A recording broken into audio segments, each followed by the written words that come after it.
بلوچستان میں جاری پاکستانی فوج اور بلوچ سرمچاروں کے درمیان جھڑپوں میں اب تک 40 سے زیادہ فوجی ہلاک ہو چکے ہیں پچھلے 24 گھنٹوں میں۔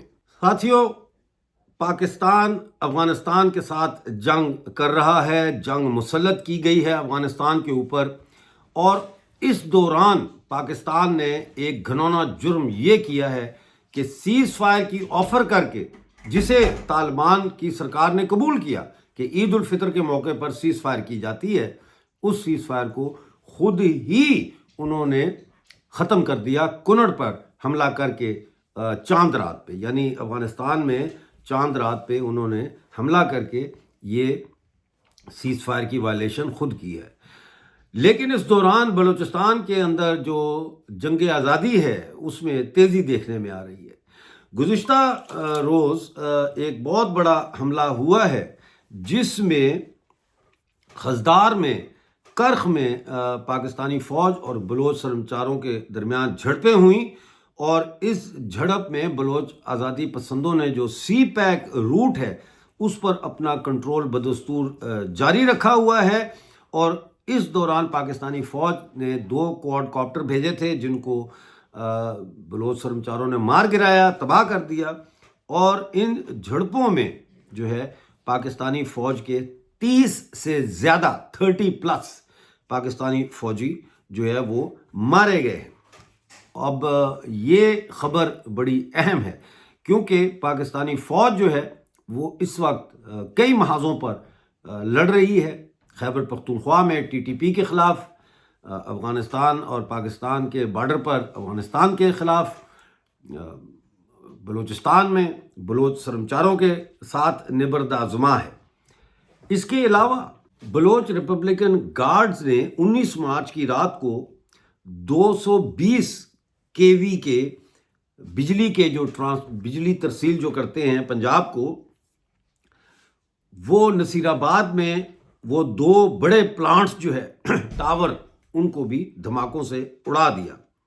اس کے علاوہ آج خزدار میں جو ہے وہ ایک فوجی قافلے کے اوپر بھی اٹیک ہوا ہے، جس میں سوراب کی طرف سے آنے والے جو فوجی کانوائے تھا اس کے اوپر اٹیک ہوا ہے، اور یہ انجیرہ کا علاقہ ہے۔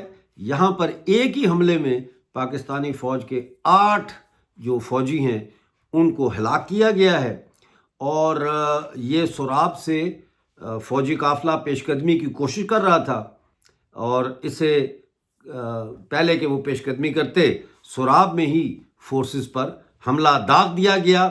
تو اس کا مطلب یہ ہے کہ بلوچ سرمچار جو ہے they are one step ahead، وہ ایک قدم آگے ہیں پاکستانی فوج سے، اور پاکستانی فوج اس وقت بری طرح سے پھنسی ہوئی ہے، اور ان کو سمجھ نہیں آ رہی کہ کس طریقے سے وہ بلوچ آزادی پسندوں کی سرکوبی کر سکے۔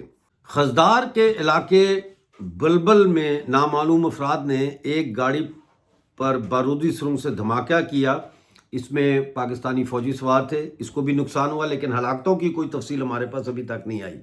سوراب میں مسلح افراد نے پاکستانی کسٹم چیک پوسٹ جو ہے اس پر قبضہ کر لیا، اور تمام جو وہاں پہ لوگ تھے ان سے اسلحہ ضبط کر لیا، اور انہوں نے وہاں اس چیک پوسٹ کو آگ بھی لگا دی ہے۔ اسی طرح ضلع مستونگ میں شیخ واصل کے مقام پر کوئٹہ کراچی شاہراہ پر مسلح افراد نے رات سے صبح تک ناکہ بندی جاری رکھی، پولیس چوکی کو گھیرے میں لے لیا اور اس کو بھی آگ لگا دی۔ ابھی یہ ناکہ بندی جاری ہے، یعنی اس کی اطلاع میرے پاس نہیں ہے۔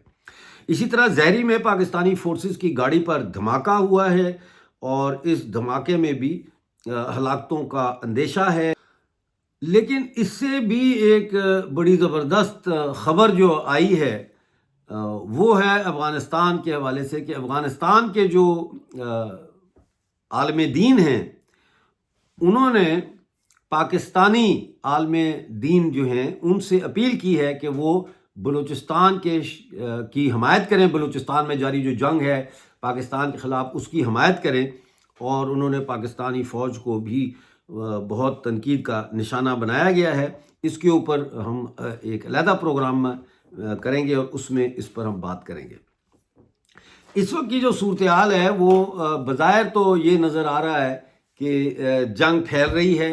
ایران نے بھی ایک مطلب ہے کہ ایک ہی حملے میں 8-9 ملکوں کے اوپر حملہ کیا ہے مڈل ایسٹ کے. اور مڈل ایسٹ کے جو کنٹریز ہیں انہوں نے تو کوئی ایٹمی طاقت نہیں بنائی اپنی، نہ ہی انہوں نے اپنی کوئی ایسی فوج بنائی ہے. انہوں نے صرف اسرائیل سے اور امریکہ سے ایئر ڈیفنس سسٹم لیے، اور ظاہر ہے کہ ایران کے میزائلوں نے یہ ثابت کر دیا کہ ایئر ڈیفنس سسٹم ناکام ہو چکا ہے. کیونکہ ایئر ڈیفنس سسٹم کے جو انٹرسیپٹرز آپ یہاں سے پھینکتے ہیں، مثلا ایک میزائل آ رہا ہے ادھر سے ایسے آ رہا ہے تو پتہ لگ جاتا ہے کہ میزائل آ رہا ہے، تو یہاں سے آپ چھوڑتے ہیں انٹرسیپٹرز جو اس میزائل کو بیوقوف بنانے کی کوشش کرتے ہیں تاکہ وہ میزائل ان سے جا کے ٹکرا کے وہاں تباہ ہو جائے. ٹھیک ہو گیا؟ تو اب ایران ایسا میزائل پھینکتا ہے کہ جب وہ ٹارگٹ کے پاس پہنچ جاتا ہے تو وہ اس میں سے کئی کلسٹر بم نکل جاتے ہیں. تو جو انٹرسیپٹر ہے وہ بھی کنفیوز ہو جاتا ہے کہ کون سا اصل والا میزائل ہے. تو اگر وہ 10 پھینکتے ہیں تو 8 کو تو انٹرسیپٹ کر لیتے ہیں، لیکن کم از کم 2 یا 3 میزائل جو ہے وہ نشانے پر گر جاتے ہیں. تو یہ اسی وجہ سے تباہی آ رہی ہے. اور آپ کو پتہ ہے کہ کس طرح سے سعودی عرب میں دنیا کا سب سے بڑا جو یہ تھا تیل کی ریفائنری، اس کو بھی تباہ کر دیا ہے، اور ملکوں میں بھی بڑی تباہی آئی ہے.